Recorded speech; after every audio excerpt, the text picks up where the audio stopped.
This is Brother Ron, and welcome to We All Be News Radio and TV, the news-free Dixie for the 21st century.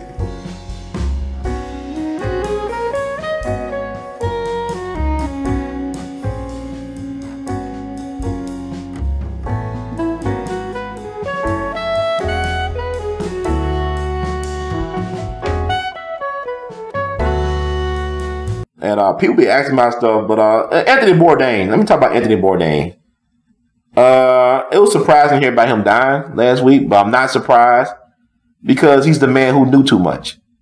Anthony Bourdain was the man who knew too much. You got to think about who he was involved with and what he was involved with. He was deeper than Me Too movement. You know, Harvey Weinstein is facing a long time jail time. He's facing football numbers in jail. And his girlfriend, Asia Argento, the Italian actress, longtime Italian actress, accused Harvey Weinstein of raping her at Cannes recently. And that was Anthony Bourdain's girlfriend. And then I remember reading on social media how he was cooking food for Rose McGowan and the other early Me Too people. I know it was a black woman that started Me Too, just like it was black people that started ice hockey and started Memorial Day. You know, we started everything. We the fire starters because we the original people. But anyway, I remember he cooked dinner or something like that for Rose McGowan and some other early Me Too Hollywood type people. And he was dating Asia Argento, you know, who said that Harvey Weinstein raped her. And so it's quite possible that he was knocked off. You got to understand, too. You got to understand this, too. The media has been heavily compromised by U.S. intelligence agency. I think they could have wagged the dog Anthony Bourdain. He could have been wagged the dog. Dog it. You know, y'all ever saw the movie Wag the Dog that came out 20 years ago? It starred Dustin Hoffman as his Hollywood producer who was hired by the White House to create a fake war to get the people's minds off the scandal, off a presidential sex scandal. This came out right around the time of the Clinton-Lewinsky thing. So, but the thing about Dustin Hoffman, he did such a great job of creating a fake war that he wanted to tell the truth about it. And the White House would not let him tell the truth, so they killed him. And I believe they say he committed suicide or died of natural causes. It's been a while since I saw the movie. But Anthony Bourdain, the fact that he was able to travel to all these countries without any type of restrictions, places where a lot of other people couldn't go just years before or decades before, he could have been picking up intel for the CIA. You know, the CIA has long compromised the U.S. Media infrastructure. Like you think about a thing called Operation Mockingbird. Look up Operation Mockingbird. It talks about how the CIA, you know, implanted stories or put people or control journalists. You think about 60 Minutes. Some of their top media consultants are CIA.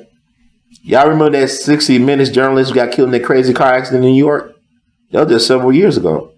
Was that really a car accident? Think about Princess Di. I'm not trying to put out conspiracy theories. I just want y'all to wake up to the reality. Y'all been living in a program matrix for a while now. That you've been getting spoon-fed bullshit about what's really going on out here. And so when I come along and offer a different point of view, people get all scared and shook and shit. Well, he's a nutcase. No, not really. Because I studied this story. I know how it's going to end. But Anthony Bourdain could have been a CIA asset, for all we know. Reporting back and, you know, gathering intelligence for the U.S. intelligence agencies. You know? Like I said, he was heavily involved in Me Too. You know, even Asia was shocked about his death, supposedly. But it's like Marilyn Monroe. It's been proven that Marilyn Monroe did not commit suicide, but yet y'all still go with the suicide bullshit. Because suicide is a way for folks to get out of really searching for the truth. Like when they said, well, this was suicide, y'all stop thinking and y'all go back to y'all regularly scheduled programming of sports and Real Housewives and Love and Hip Hop. Because they give y'all excuse for not to think deeper. When they tell you that Marilyn Monroe could not swallow that many pills in order to get that it would be impossible for a human being to swallow the pills they say she swallowed, and they not find certain things in the system.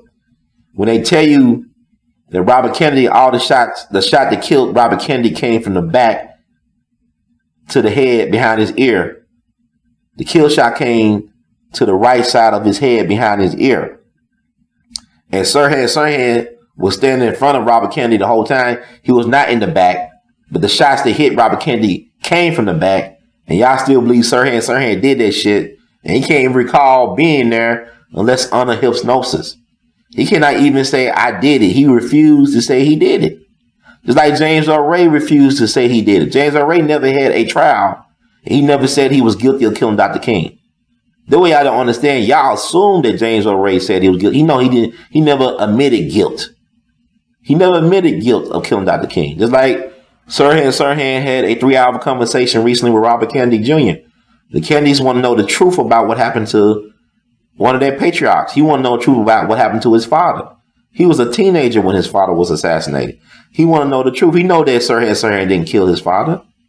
He know that the government had a part in it. It's like the King family knew and proved it in the court of law. The U.S. government was complicit in killing Dr. King. But y'all go with this shit about James Earl Ray and about we don't know who really did it.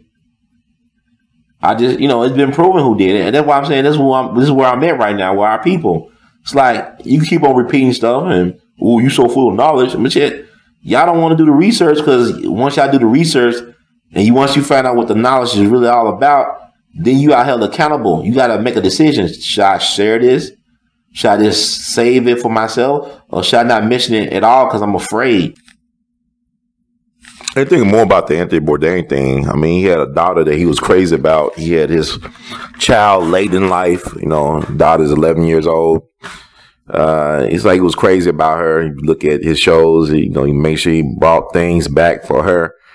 So why would he check out like that? I know I can't say we all, but some of us or many of us suffer with depression. And no matter how good things may seem on the outside, if you're on the outside looking in, but everybody go through what they go through. Like he talked about his struggles with addictions, with heroin addiction when he was in his 20s.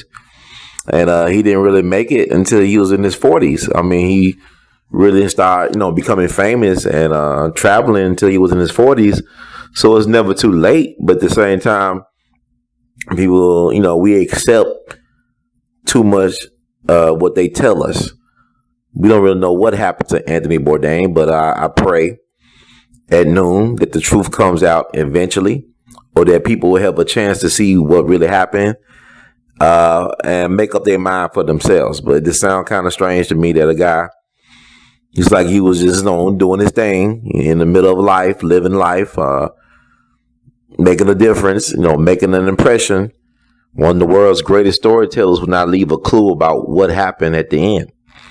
But you could never rule out foul play as far as I'm concerned. When the authorities say it's a suicide so quickly, I just have a problem with it. I don't trust these people and their narratives a lot of time. But he's gone now.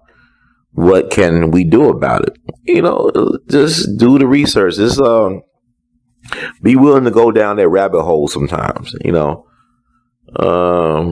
There's a lot of interesting things going on, but you can look at it as another distraction because of the bigger thing. At the bigger scheme of things, we all are committing some type of death. We in a death cycle, in a death culture. People are dying fast. People are dying slow. A lot of us like to or tend to sensationalize death. But there are a lot of slow deaths. There's a lot of things they are doing to our food, our water, our environment, our minds. Make you want to holler the way they do my life. What Marvin Gaye say? Makes you want to holler the way they do my life. This what's going on. What's going on, people? What's going on?